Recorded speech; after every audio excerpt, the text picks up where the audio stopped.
Doctor साहब क्या कहना चाहोगे, आप आम आदमी पार्टी में गए हैं, अभी आपने ज्वाइन किया आम आदमी पार्टी, कैसा शौक पड़ा आपको पॉलिटिक्स का?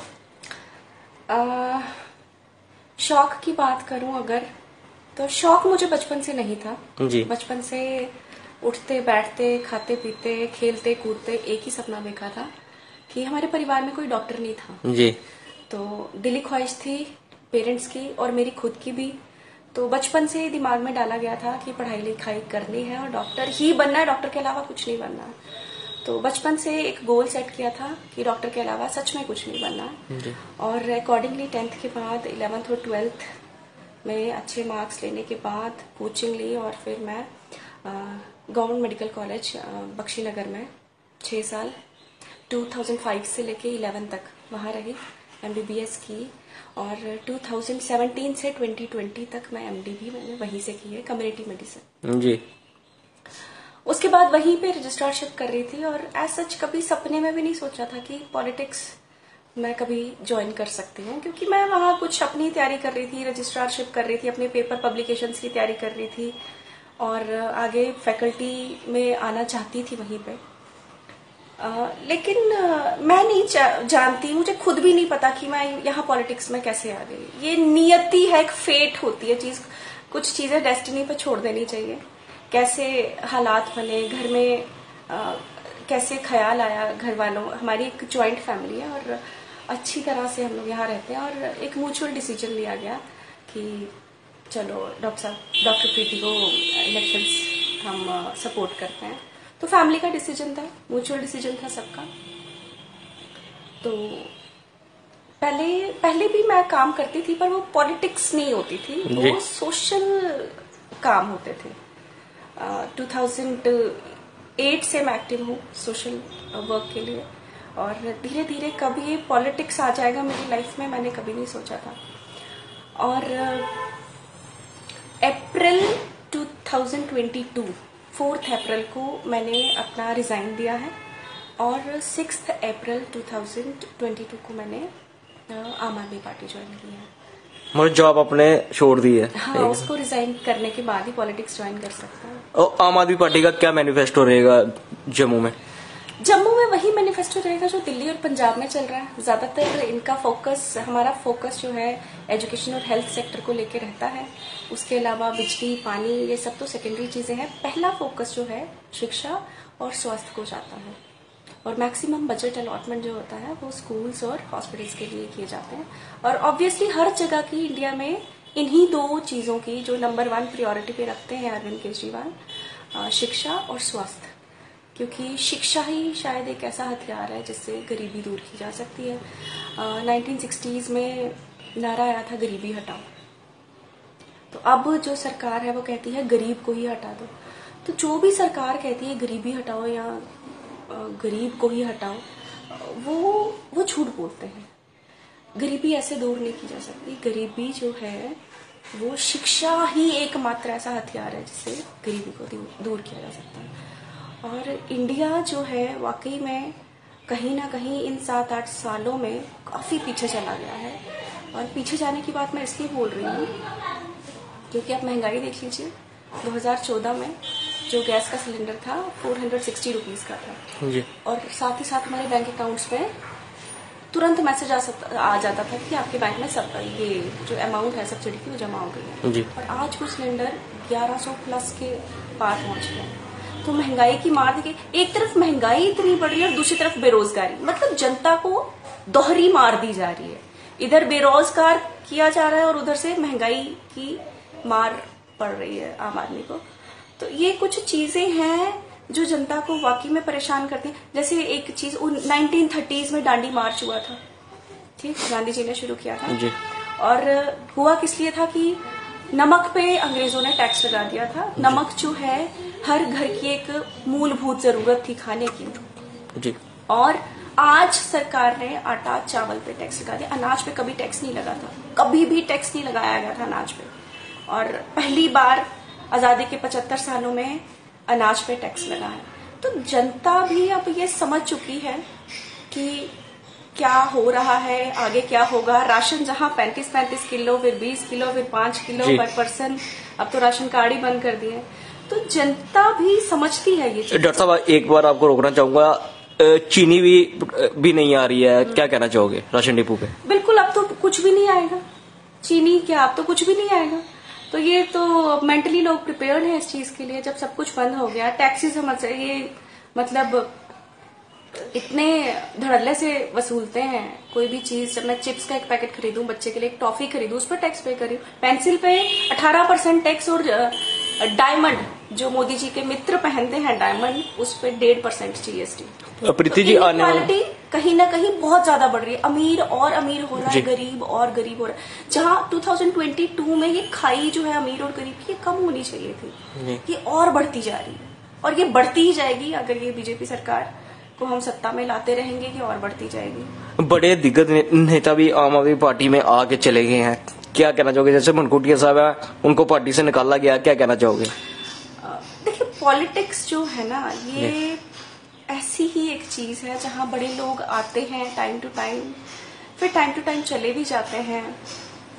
डेमोक्रेसी है, स्वतंत्रता है, उन्हें आ सकते हैं, अपनी मर्जी से जा सकते हैं। तो कहीं ना कहीं मर्जी भी होती है बंदे की। जैसे मुझे अरविंद केजरीवाल साहब अच्छे लगते हैं, उनकी पॉलिसीज अच्छी लगती हैं, उनका काम करने का तरीका अच्छा लगता है।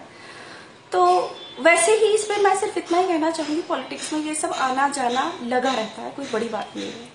डॉक्टर साहब क्या कहना चाहोगे, अगर आम आदमी पार्टी जम्मू में सरकार बनाती है, किस तरीके से आप काम करेंगे?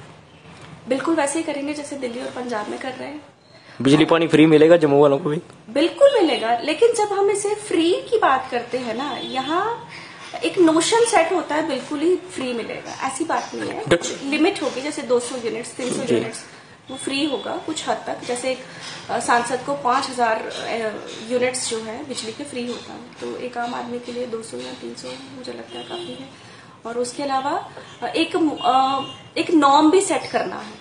जब हम लिमिट लगाते हैं 200 यूनिट 300 यूनिट फ्री है, तो इससे जो हाउस होल्ड है, उसको, एक घर है, उनको पता होगा कि इससे हमने ऊपर नहीं जाना है, नहीं तो फुल आ जाएगा बिजली का। तो एक ये नॉर्म भी सेट होगा, कहीं ना कहीं आप बिजली की बचत खुद करना शुरू करेंगे। जहां अभी लोग ढीले हैं बिजली की बचत करने में, तब शायद एक नॉर्म भी सेट होगा। डॉक्टर साहब, सुचेतगढ़ से आप इलेक्शन लड़ेंगे, तो वहाँ के लोग भी आपके साथ अभी जुड़ रहे हैं। मैंने कुछ तस्वीरें भी आपकी मैंने फेसबुक पे देखी थी, तो वहाँ के लोगों का क्या वो है, मतलब कौन सी सरकार आनी चाहिए? तो फिर देखिए, सुचेतगढ़ जो है वो एक बॉर्डर बेल्ट है, गरीब है।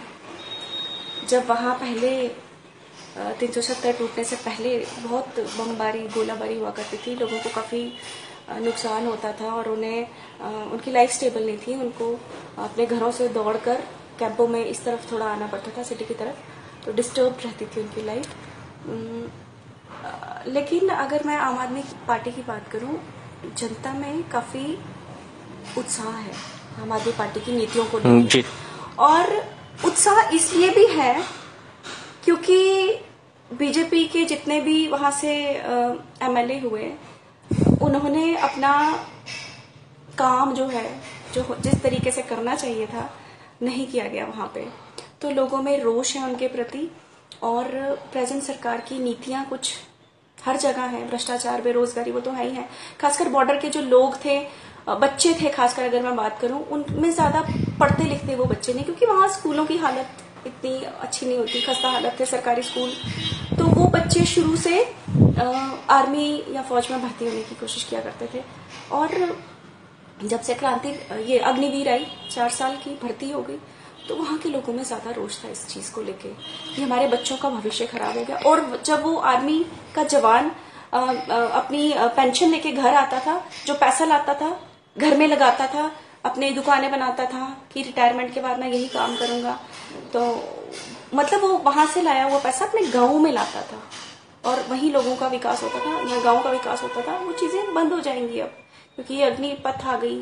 4 साल की कितना ही पैसा, 24 साल में बच्चा 11 लाख या जितने भी लाख ला रहा है पेंशन में, वो तो 4-5 सालों में खत्म हो जाएगा। और उस टाइम वो ऐसा क्रूशियल टाइम होगा, वो कॉलेज या यूनिवर्सिटी भी ज्वाइन करना चाहे वो नहीं कर पाएगा शर्मो शर्म में, क्योंकि उसके आगे के जो फ्रेंड्स होंगे या उसके साथ के जो लोग पढ़ते होंगे वो आगे पहुंच गए होंगे, तो कहीं ना कहीं उसको ये मानसिक चोट पहुंचेगी, वो आगे बढ़ नहीं पाएगा। डॉक्टर प्रीति जी, काफी फायरिंग वगैरह भी होती है, काफी गोले वगैरह भी लोगों के घरों में गिरते हैं, काफी नुकसान होता है। हाँ। तो इसके बारे में आप क्या कहना चाहोगे? सरकार से जो बॉर्डर के नजदीक घर हैं, हमारे इंजर्ड हो जाते हैं, कोई हमारी गौ माता भी इंजर्ड हो जाती है, उसमें क्या कहना चाहोगे इसके बारे में? बिल्कुल, देखिए ऐसा होना चाहिए कि सरकार के पास जम्मू संभाग में लगभग एक एस्टिमेट बता रही हूँ, 14 लाख कैनाल कस्टोडियन लैंड है जी। एक सरकारी आंकड़ा है, एक डेटा था मैंने देखा था, 14 लाख कैनाल सरकारी कस्टोडियन लैंड है।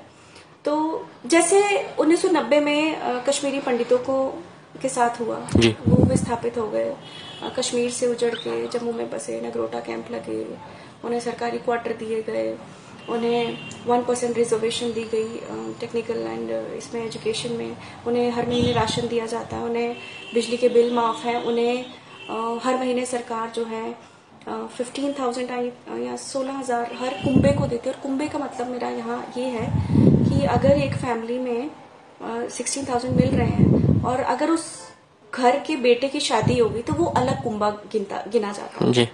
तो ये कश्मीरी पंडितों की बात कर रही हूँ। तो कुछ ऐसा ही प्रोविजन जो बॉर्डर पे बैठे लोग हैं, कोई एक दायरा सेट किया जाए जी। कि जहां से जो लाइन ऑफ कंट्रोल है वहां से कुछ सेट किलोमीटर्स पे, मान लीजिए मैं कह रही हूँ 5 किलोमीटर पे, ये डाटा कुछ भी हो सकता है, ये सर्वे के अकॉर्डिंग डिपेंड करेगा, या 10 किलोमीटर के, 5 किलोमीटर के अंदर जितने लोग रहते हैं जहां पे जान माल की हानि ज्यादा होती है, उन लोगों का ऐसा ही कुछ प्रोविजन किया जा सकता है आने वाले भविष्य में, ताकि उनकी लाइफ भी एक स्टेबल रहे, डिस्टर्ब ना रहे, कुछ ऐसा किया जा सकता है और सोचा जाए। वैसे 370 टूटने के बाद वहां काफी हद तक ये फायरिंग जो है, शेलिंग कम हो गई है, लेकिन अगर ऐसा होता है फिर कभी तो ऐसा प्रोविजन किया जा सकता है। डॉक्टर साहब, अगर आप सुचेतगढ़ से एमएलए बनते हो तो गरीबों के लिए क्या करोगे? गरीबों के लिए वही करेंगे जो आम आदमी पार्टी दिल्ली और पंजाब में कर रही है, और पूरी ईमानदारी से करेंगे। लोगों को क्या मैसेज देना चाहोगे जो लोग आने वाले इलेक्शन में वोट डालने जा रहे हैं, उनको क्या मैसेज देना चाहोगे? हर जगह J&K में सबको यही मैसेज देना चाहूंगी, जहां अपने 75 सालों में कांग्रेस, NC, PDP, BJP देख ली, एक मौका आम आदमी पार्टी की सरकार को देखिए इसका फायदा ये है। जैसे मैं आपको एक छोटी सी एग्जांपल दूं, हिमाचल है जी, हिमाचल में हर 5 साल बाद सत्ता चेंज होती है, हर 5 साल बाद सत्ता चेंज की जाती है वहां, और इसका नतीजा ये होता है कि जब लोग हर बार सरकार चेंज करेंगे तो जो पॉलिटिकल पार्टीज हैं उनमें आपस में कंपटीशन डेवलप होता है जी। अगर एक पार्टी सोचती है कि मैं इतनी लंबी लकीर खींचूंगा डेवलपमेंट की, तो आने वाली पार्टी सोचेगी कि मैं इससे लंबी लकीर खींच के दिखाऊंगा। तो ऐसा कंपटीशन जब डेवलप होगा तो हेल्दी पॉलिटिक्स होगी, तो कहीं ना कहीं सारा का सारा फायदा हमारे आम जनता को होगा। तो मैं ये सोचती हूँ या आपको ये मैसेज देना चाहती हूँ कि एक मौका आप सभी को देकर देखिए, तो इस बार आम आदमी पार्टी क्यों नहीं।